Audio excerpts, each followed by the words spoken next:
Hey, nurse bosses. Today we have a special episode for a few reasons. For one, this week we are talking to Aiyana Davison, who is a certified nurse midwife and women's health nurse practitioner who started her Instagram platform, The Vagina Chronicles. That's right, The Vagina Chronicles, to chronicle all things related to the vagina and birthing. Aiyana offers home births in her community and is gearing up to open her own birthing center that has everything an expecting mom and family could wish for on their journey to motherhood. Aiyana and I actually met at an IV hydration training in Florida, many states away, only to find out that we lived very, very close in proximity and we even worked for the same hospital. So this episode is also special because it's dropping during Black Maternal Health Week, in which we talked greatly about in this episode, as it is a topic that is very near and dear to our hearts, because the statistics show that Black women are 3 times more likely to die from pregnancy-related causes than white women.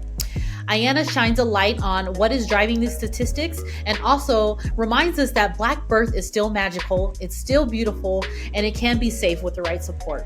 So we hope you love listening to this episode just as much as we loved recording it.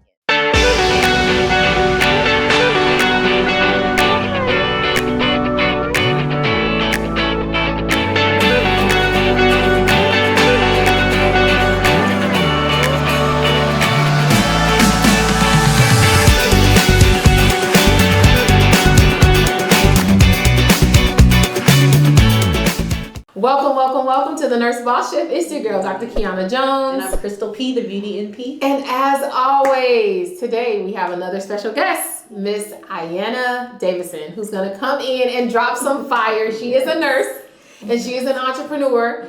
And I want to ask, I'll dive in a little bit deep onto the questions I want to ask you. I haven't decided quite yet. And I'm also excited because I get to learn a lot during these podcasts, you guys. So Aiyana, if you could give a little bit of background about yourself, like how long you've been a nurse, and like what's your background? Isn't that long? Yeah. So my name is Aiyana Davison. As she said, I am a nurse and a certified nurse midwife / women's health nurse practitioner. I've been practicing in that advanced practice space for the last 8 years.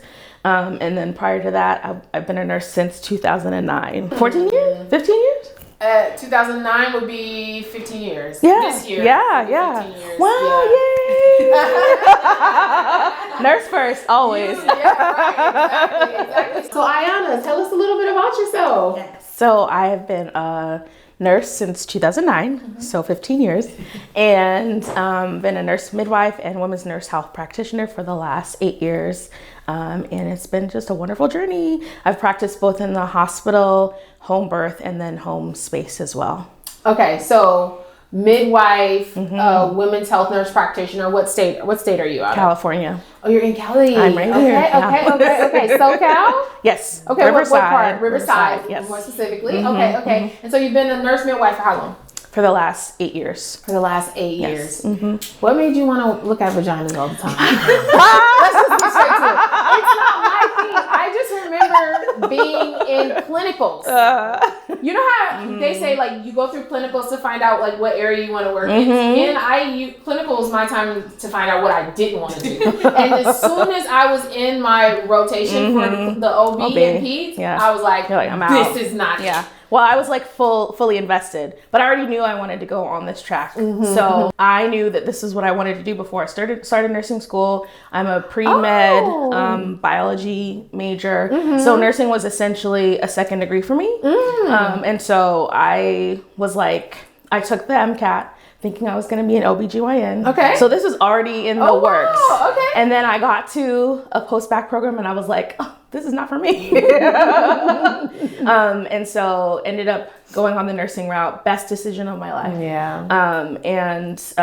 I from there, it's just kind of like, it feels like the doors open. Not that it wasn't hard, but it was like, this is part of what I'm supposed to be doing. So I knew when we did our OB rotation, I was the one who was like so excited.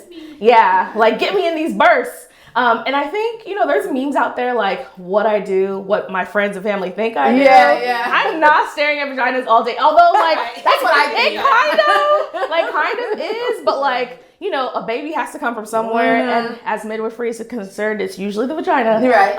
And so we do see quite a lot. Yeah. And I was almost opposite because my mom was L&D nurse, so I was back in the day where she would take me to work and I would hear women screaming, and I always wanted to do that. And when I went to nursing school, the L&D rotation was so boring because we were at which most aren't, because we were at a place where most of the, we were close to the border, so most of the people were immigrants who paid to have births there. So we maybe had one birth we were stuck in a room doing homework. So then when we got to ER, that's when it was exciting and fast. I'm like, this is what I want to do, but I always wish that I actually went through and did L&D. I cried the first time I went to the ER. I said, take me off. I started on a neurosurgery trauma step-down unit, and of course you get floated from time to time. And we had like this ER prep rotation for those who were like newer. I had not even completed that. And they were like, go float. And I was like all tears, but they were so nice to me. They were like, we're not. They were like, we're grateful for your help. We need, and they like gave me manageable patients. So it was a great experience, but I'm the total opposite. Send me anywhere else. Right. Well, you just mentioned, and I think this is a good time to talk about this too, because you said that you were pre-med and then you did post-bac and you realized this wasn't for you. And I don't know, Chris, I don't even know if you know this. I was pre-med in undergrad.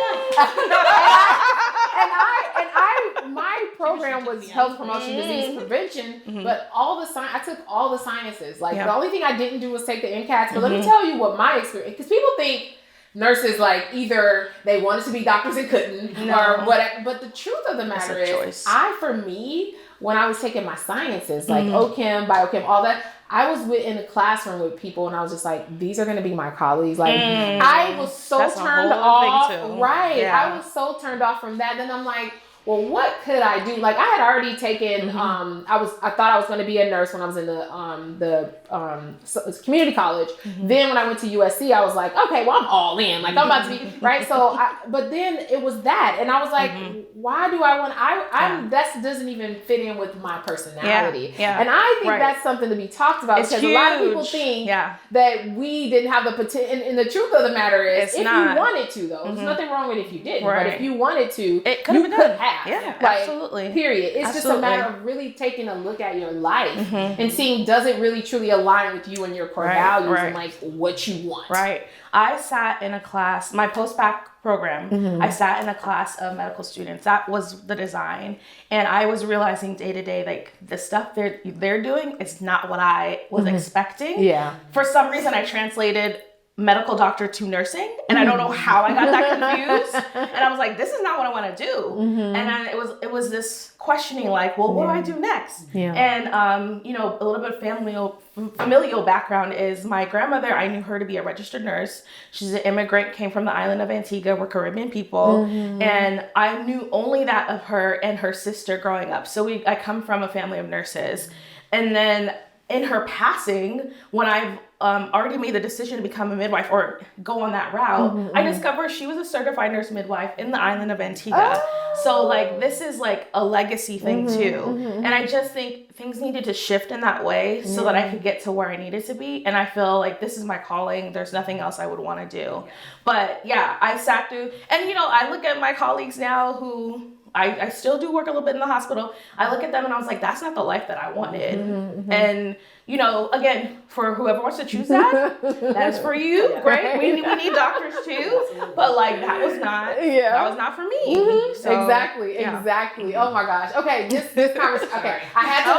It's gone a different way. I really was okay, but I did have to say that because I feel like a lot of people think that we couldn't have. Like all I had to do was take the MCAT. I just didn't, for my reasons, for your reasons, and obviously for yours too, because I didn't know that about you either. Okay, now. You completed nursing school. You said 8 years you've been a midwife. Midwife. Yes. So that means that 7 years you were a nurse, and then you decided. What was your deciding factor? It was always the plan, though. Yeah. Oh, absolutely. Okay, so you waited till the right time. So I knew, again, even as sitting in those classes for the post-bac, I was planning to be an OBGYN I didn't know how that was gonna manifest, but like that was my goal. I always wanted to put myself in a position where I could help other people, and I thought like, what is the most pivotal time of life? And like birth, just something spoke to me.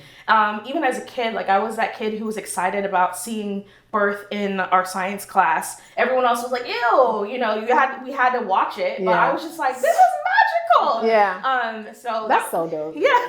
So No, it is because you have to. I love Crystal ER. I no way I would honestly ask Me how either. soup. I didn't even like to. I would peek my head in. Y'all good? I need anything. Like, so I didn't have no clue what's going on there outside the hospital, outside the ER. Absolutely. Yeah, and it's just really good. I think when people get into their lane, real calling, because they're better at everything. Like right. you know, your support for the women, for the babies, everything is better when you're doing what you're supposed to be doing. And you're not led by like monetary compensation or things like that. So I just think it's so dope. Okay, so you become a midwife, and then how did you veer into the entrepreneurship? What was your matter of fact? Hold on. When did you? Because you wanted to deliver babies. Right. And that's where your lane. So you accomplished that. Yeah. Why go to the next part? Well, let me back up a little bit. So in nursing school, this is 2007. Okay. I received a gift of this vision of a birth center. Never stepped in one. Never really heard about it per se. I drew it out. It's on my office wall, so I can always remember that. And all the modalities that would have to come with it. Like I want a nutritionist there. I want a therapist. I want people to be able to come and exercise, to cook. Like I want this full like scope of care for birthing people and their families in this one place. Never having stepped foot in it. So like I feel like that is a God-given thing. Give it to me, and I want to carry that through. So again, knowing as I'm on this path in nursing school, this is where I started. So once I got into nursing school, excited about OB, and then when I went to midwifery school, again, that vision is still there. I know what I want to do with it. And so I was just like, okay, they kind of, as a certified nurse midwife, because there are different types of midwives, I won't get into that, but as a certified nurse midwife, in our profession, in our educational training, they kind of breed you to be like a hospital-based midwife. They don't really, and this is not every program, so please just take it with a grain of salt, but they really foster you in like a busy, fast-paced clinic and then hospital setting. And so I knew going in, I worked the same place where I did my clinicals. I knew after I left, or as I was there, I said, you know, this is temporary. We're not going to be doing this forever. So remember to come out. And that's what you said to yourself. Yes. Remember to come out. Me. Remember to come out, because let's not lie. Yeah. California nurse midwives will make more than anybody else in the country. Massachusetts I'm from there, so might be a little bit behind. Texas and Florida, I believe, might be some of the top contenders for payment. But there is a large corporation that pays certified nurse midwives very, very well, so you're familiar. I won't say where, but they pay them very, very well. And it is easy to get caught up in that. However, the 40 hours a week, they want your soul. They want your soul. So ironically enough, year 5 for me just about was 2020. And I feel like that was a nudge for me to be like, hey, remember you said you were going to come out? I could no longer stay there. There's a few pivotal things that happened. A pandemic, the social unrest, George Floyd, and then also which prompted Black patients to come into the hospital saying, I'm begging not to die here.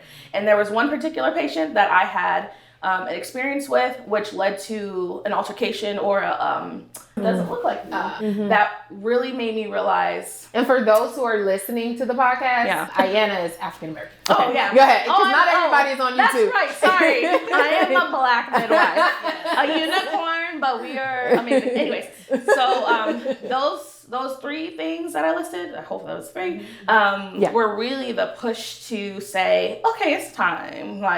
It's time. So the doors opened for me to work with a birth center in LA. So I was driving from Riverside to LA. Which is about, for those who are not from Cali, is about 60 miles? 60 miles. I would say, the drive for me on the way there was probably about an hour and change. The drive on the way back, 2.5, depending on the time of day. So spent some time with some really wonderful midwives who like loved on me, knowing that I wanted to like come out into this like the community birth setting. And then also some local midwives were really investing in me as well.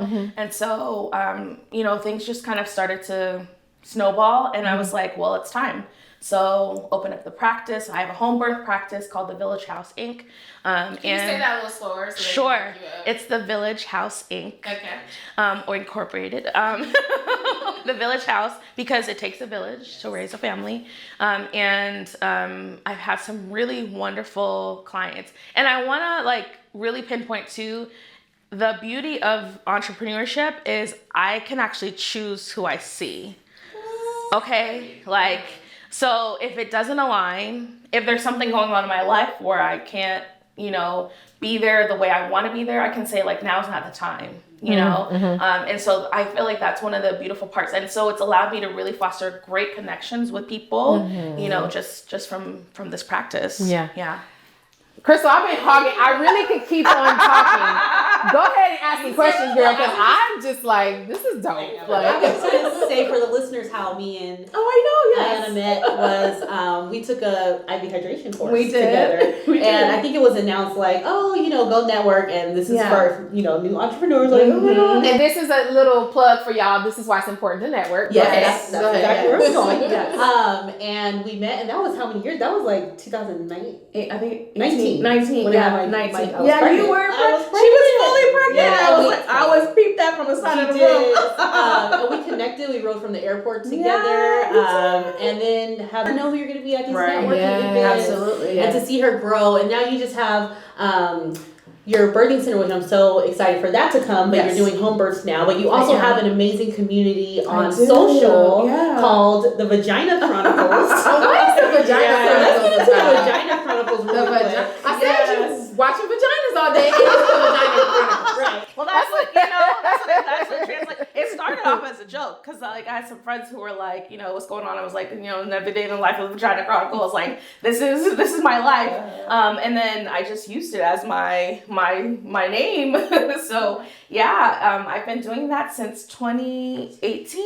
I think we're 5 or 6 years in, and it's really become a place of education, support, empowerment, place for people to connect, and then also like that's all, you know, brought some business my way as well, which I haven't like explicitly marketed towards people, but like they have found me via this platform. So yeah, it's been quite interesting. I'm sorry. I see stuff like this gives me so excited. I can't even explain it.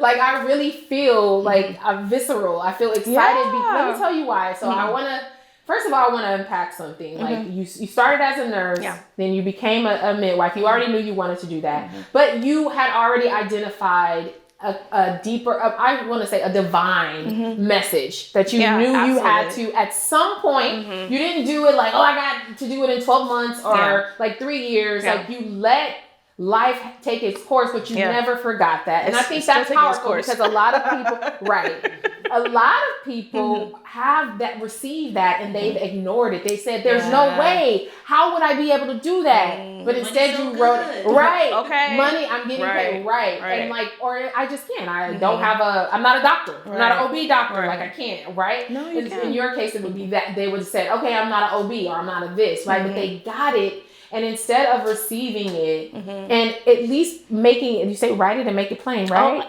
That is, I'm getting goosebumps right now, because that is how my life has really just gone. If I write it down, it's gonna happen. And so honestly, I will say right now at this point, the birth center, it's not like I don't have my questions. Like, how is this gonna happen? How are we gonna get funded? Who's gonna work for me? All of these things. But can we talk? Okay, so which takes me to the next part. It's like, okay, so you wrote it and then you never forgot it. Although you start working for the Golden Handcuffs, right? And so you work for the Golden Handcuffs, but you reminded yourself, don't forget what you're gonna do. Well, I think that's powerful. Don't forget about the vision. Don't forget that this is an ends to a means right now, but we're still going to do this. Right. And you still gave yourself time. And I think the underlying like underpinning thing here is that you never forgot and you believed in that vision. You did not have to know, and I know you're still growing, but the point is you don't have to know all the how. You ask how, you literally are blocking. Yeah. And I'm a believer. I need the word today. So like and I'm a believer. So I'm really at this point where I'm like really growing in my Bible too. And I'm just like,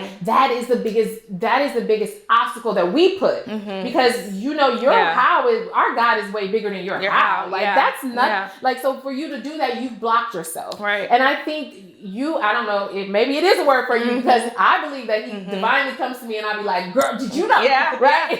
Yeah. But you've done so much, and then you have this Black moms and the birth and the mortality rates in birthing children. I think it's now starting to get traction a lot more, right? Yep. Especially since 2019, 2020. This is when these things kind of popped up. Yes, Absolutely. and her cousin, the nurse healer's cousin who passed away at Centinela Hospital. I forget her name. That was big recently, and this all is happening, and your Black birth. Like I'm just positive, saying, powerful, and healing. It's absolutely it's divinely, I believe, timed. Yeah. And I think that, the impact that you're going to have is so much greater than just, and this is why we say, you guys, it's not about money. Right. Like it really isn't. It's about you following what has been placed in you and seeded in you,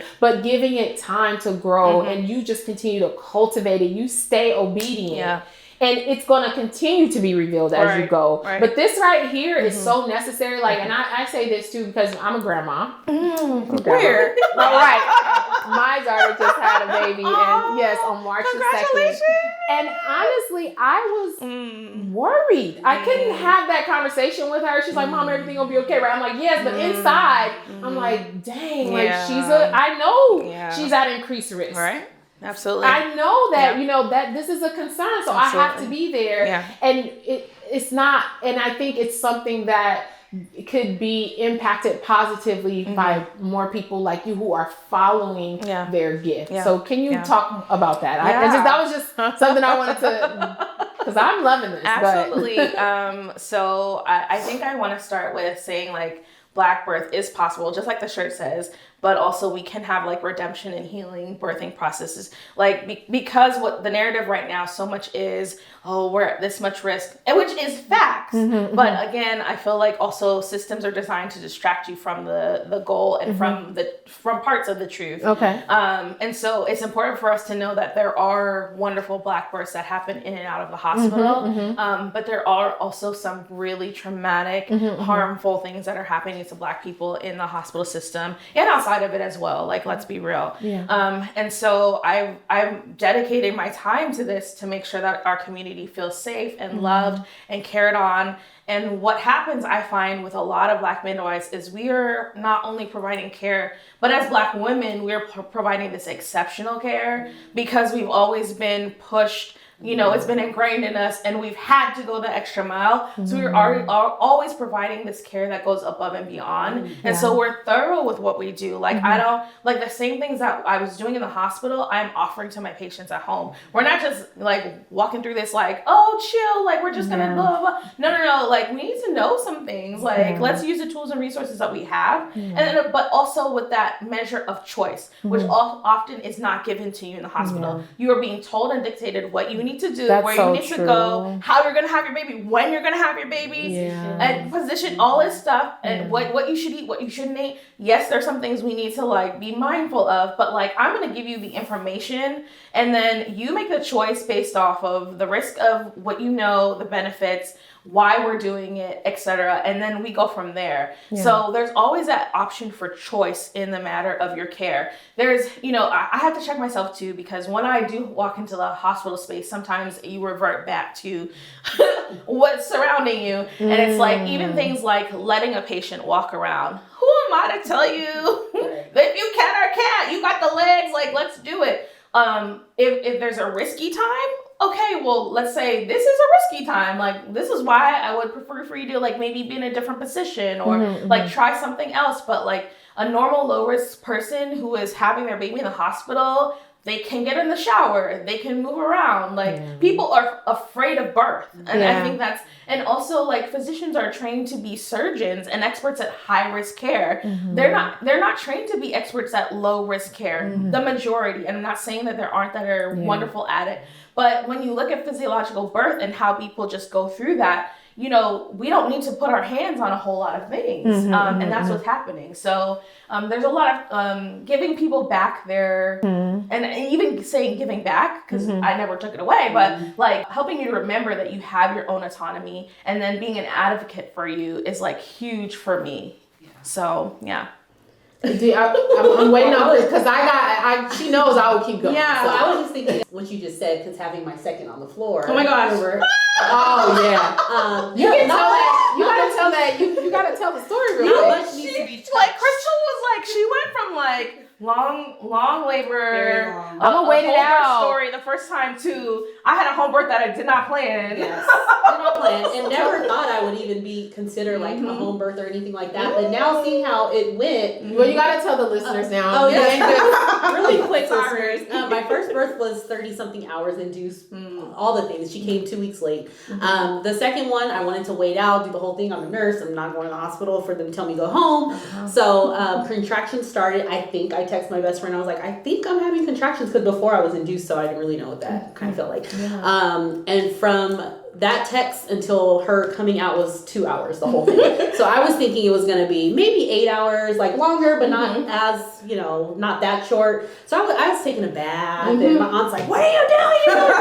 I'm like, Auntie, it's fine. Laugh. I'm contracting, laughing. I'm like, stop it. And then that is such a blessing. It went from 0 to 60. Luckily, I did have a friend who was who came over, who was an OB nurse. She was going to meet me at the hospital, and she FaceTimed me, and she was like, you don't look good. I'm coming to the house. And right as she got there, she checked me, and she was like, okay, we have two options. You can either call 911, where they would take me to the hospital I worked at. That wasn't going to happen. The ER, that wasn't going to happen. You're like, y'all don't know what to do with babies. Exactly. So she was like, or you can have her right here. And I was like, right here. So she directed my husband, who was running around doing God knows what at the time, packing the car. So I don't know what he was doing. And I had the birth at home. Accidentally. Yeah. Wow. I mean, there it is. And that's it. Like, we don't really have to meddle with the things that are, if it's going in the right direction. The times I don't even have to, but the times that we intervene is when something is awry. Like, why aren't we progressing? Is your baby in the right position? Are you stable as a patient? Like, all these things. And, the beauty of midwifery is knowing when these things are not going. You have to know what normal, let's say physiological, looks like to know when it's not that way. You were, by all accounts, on the right path.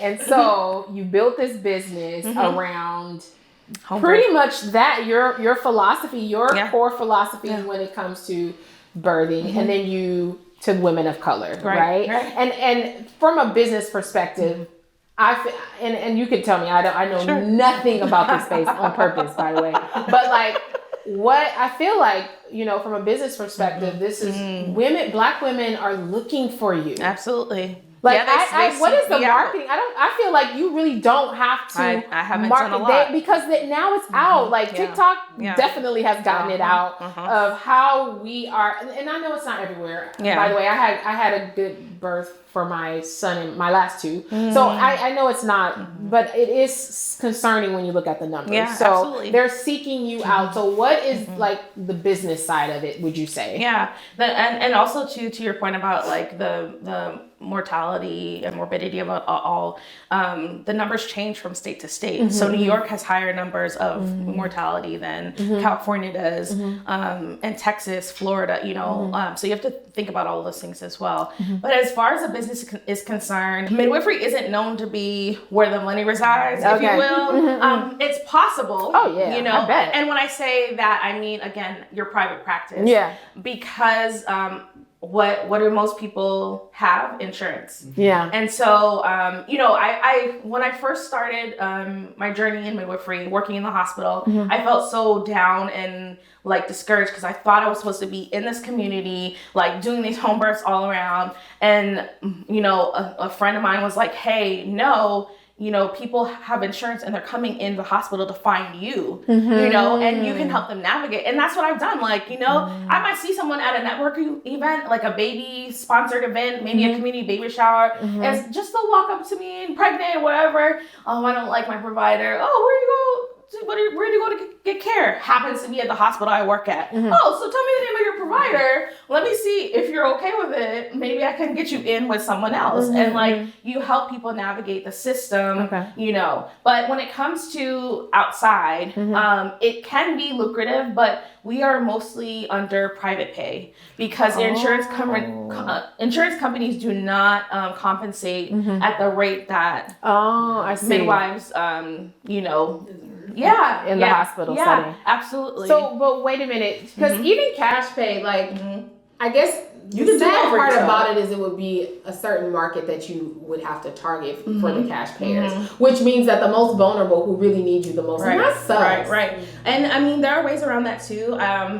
Scholarships that we, funds that we raise so that like people can, grants and stuff. so that we can allow for someone to have the birth that they're looking for, or even like someone might want a hospital birth still, and so I'm giving them supplemental care, so they're getting that extra love and attention that they won't get in 15 minutes when you go to your doctor's office, or the midwife in the hospital's office, right? So like there are ways to kind of help people out in a way that hopefully can meet their financial needs. But I think also I want to speak to like our Black community as well, just as much as you say for that bag. Just as much you say for your vacation, your wedding, you should have your birth money on file. Ooh, that's a good like one. save it away. Like, why not? Why not? If you think you want to be in the home birth space, find out the rates in your community because it does vary from community to community. Find out what the rates are and like save your expenses for that because you're gonna need that. Well, how much is a home birth? Depends on. So if if we're talking about inland, our area, Riverside, IE, anywhere from $5,000 to $7,000 is probably what people will pay. Out here in LA, you could probably go up as high as $10,000 for some people. It just depends on again the city, the area, what the rate is. That's a whole professional coming to you.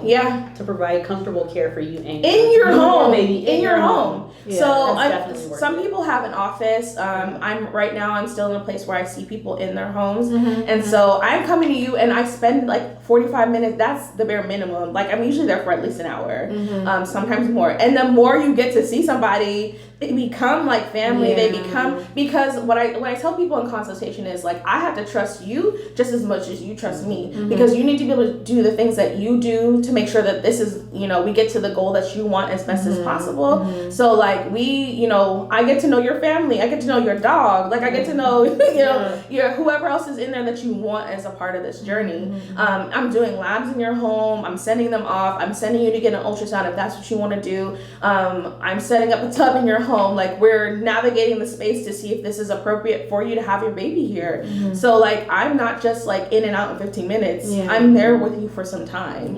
So you're not paying for like quick in and out. You're paying for the good quality care that we're giving you. Absolutely. It's really the peace of mind. It's unfortunate that a lot of people who need it the most probably wouldn't be willing to do it. I think that's the sad part about it, because like you said, you could save for it, you could prepare for it if that's what you want to do. But I think that a lot of the ones who are the most concerned really especially should make the investment. Absolutely. Like I wouldn't even think twice about it. Teray, my daughter, she wanted to have a doula, but I was just worried the doula wasn't licensed. It was just this person was through experience, I guess, of delivery. So I was just not. There's no certification for national. So and to make it clear for your listeners and for your viewers, there's a difference between a doula and a midwife. So a doula is not necessarily a medical professional, right? But also midwives are not all nurses. So some of them don't have hospital experience either. So you have to vet your midwife. Midwives are not all nurses? There are several. Midwife is an umbrella term. So, She said she didn't want to. so if I were to give you the history, yeah. So come to the Vagina Chronicles. I'll tell you more about it. Right. But midwife is an umbrella term for several different things. So you have certified nurse midwife, you have a certified professional midwife, you have certified midwife, and then you have traditional midwives. So the latter three do not necessarily have to have a nursing background, and they also will not get privileged or credentialed in the hospital system. So these are the majority of home birth midwives practicing in the community. I just happened to have been a nurse and went this route because that's what I knew to take, and became a certified nurse midwife. So, if the nursing portion and having someone who has seen what can happen in the hospital is important to you, then you should look for a certified nurse midwife. If we go deep dive, going back a little bit in history, we brought these traditions and how to care for mothers and families with us from Africa to here. Right. And what was even during slavery. So, right. Absolutely. And in the Deep South, what was happening was midwives were carrying these families. They're hopping from community to community on a horse, on foot, all of these things to care for these communities. And then the government steps in and says, well, we want to build hospitals.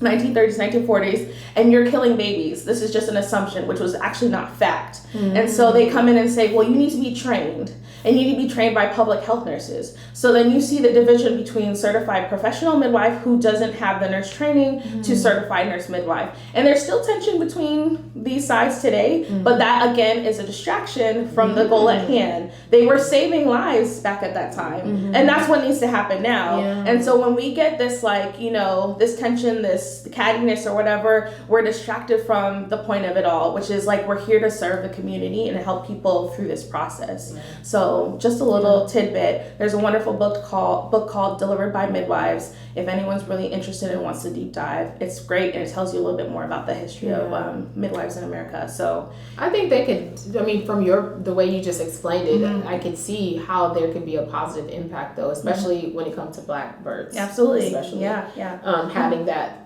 midwife, whether it's certified or not, I think. Yeah, and then to speak again, sorry, to the doula portion, there are really wonderful doulas who haven't done any super formal training. Their experience kind of is their backing. Well, Erykah Badu is a doula, right? She is. I didn't know. I was like, she is.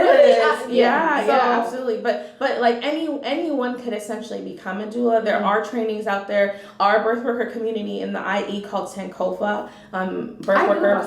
You do? Yes. We're having an event coming up soon too. But a few of the leaders of that community have doula trainings, and it's Black centered. So we've trained in the high desert. We've trained in Riverside. We're going to be training in Coachella Valley to get more Black doulas involved, and it's reliable people teaching this information. There are other organizations that are harmful out there. I won't name names. You'll probably know who it is if you're in the birth space, but that are not teaching correct information and actually telling people the wrong thing about what's happening with our Black community. So it's wonderful that you have someone who's gonna speak to your community and the people that you're gonna serve, right? So yeah. The doula thing, it's new. People are not familiar. I get the question all the time, you're a midwife? Oh, so you're a doula. No. It's really ignorance. I know it's ignorance on my part. Like I said at the beginning, I don't know nothing about I'm ignorant. I don't know what. Yeah, I didn't know all of these differentiations. It makes sense though, but I and I was like doula. I didn't feel comfortable, so I was like, I couldn't tell her go away. I don't know. That's how I felt. Yeah. But I do appreciate you clarifying and explaining that to me. Yeah. But you were there in her experience. Oh yeah. So you were a doula for her. A doula is someone who is a coach, a birth coach for this person, during this time. So you're doing the work. I'm a doula. In your own right. That's it. Okay, well that's good. I didn't leave her side. I was very much so involved in her whole process. Absolutely. So, and it felt good to be there for her and be able to advocate for her. But that was good. Yeah. Well, Crystal, I think we need another part 2, bro. We didn't really tackle business. Yeah. Oh, I know. But I feel like this is very important because it goes back full circle to definitely talking about your vision and you just really being obedient. Yeah. I think most of you guys as nurses are you are. I read a scripture that was talking about idolatry and basically a lot of us, and I feel like I did it too, just like not realizing it, but idolizing like money. And like so you become a slave to it because you know what you're gonna get in 2 weeks, or you know what you're gonna get when you work that extra shift, you know what you're gonna get, right? Yeah. But really, if you're obedient to your purpose, the abundance just overflows, you know? And so I think that's the big takeaway from you. Yeah. In this podcast today. I was like, what angle are we gonna take? So yeah, right. No, I think and as an entrepreneur, you've connected like being obedient, but also being connected to a higher, connecting to an impact that you're going to make on a specific community. And you may not have had all of the ducks lined up and you know everything, but you were obedient and you didn't make time the reason why you couldn't do it. Like you didn't allow yourself to get caught up. You made a commitment and you stuck to it. And I'm sure there's a lot more growth that's going to happen for you, but I think that's the biggest takeaway for those who are listening, who are watching the podcast. Like, you've been given already a vision and you've ignored it. And it probably could have been before you were ever even a nurse. Like, you know, and a lot of times we ask the wrong question, which is how, instead of just being obedient to it. So that's it. Yeah, exactly. Yeah. So Aiyana, if you could tell everyone where they can find you. Absolutely. If you have any, where you're birthing. I know you do home births, but like how they can connect with you, like your website or anything. Give us all the deets. Absolutely. So if you're looking for a little fun and education, you can follow me on Instagram at the Vagina Chronicles. Like that. Also on the website there as well. So thevaginaChronicles.org. So and for speaking engagements, anything, classes, anything like that, you can contact me there. And then for birth and midwifery services, that is at the Village House, and the website is villagehousewellness.com. So if you have questions, you want to reach out, that's the place to find me. I love it. Yeah. And really quickly, the Vagina Chronicles, just like a one-liner. What is the angle? Like, are you trying to educate people about their vagina? Or are you talking about birth? Everything related to birth, or GYN care, or gynecological care, midwifery care, and what that means to be a midwife. So we kind of hit a few different points, but my tagline for a while was providing the facts, breaking the myths, and talking about all things vagina. So that's what we do over there. I love it. You can find me in the stories every morning. It's another Black morning, because my life is a Black life every day. Yeah. So if you want to learn about that, that's on there too. There's any last things? Thanks for coming. Oh my gosh, you guys. Another amazing, dope podcast, y'all. As always, we're bringing the dope nurses who are doing dope and amazing things in our industry and even outside of our industry, and impacting lives. So if you are an entrepreneur or you know a nurse entrepreneur, y'all, make sure y'all continue to tune in. Don't gatekeep. Share the podcast. We have so much more coming. Aiyana, thank you. I knew it. See, I told you. It's okay. That's all right. Aiyana, thank you so much for being authentic, genuine, but also you don't even know how many people I can guarantee you that you've inspired on your journey. So keep crushing it. Thank you. All right, y'all. Until next time. Bye.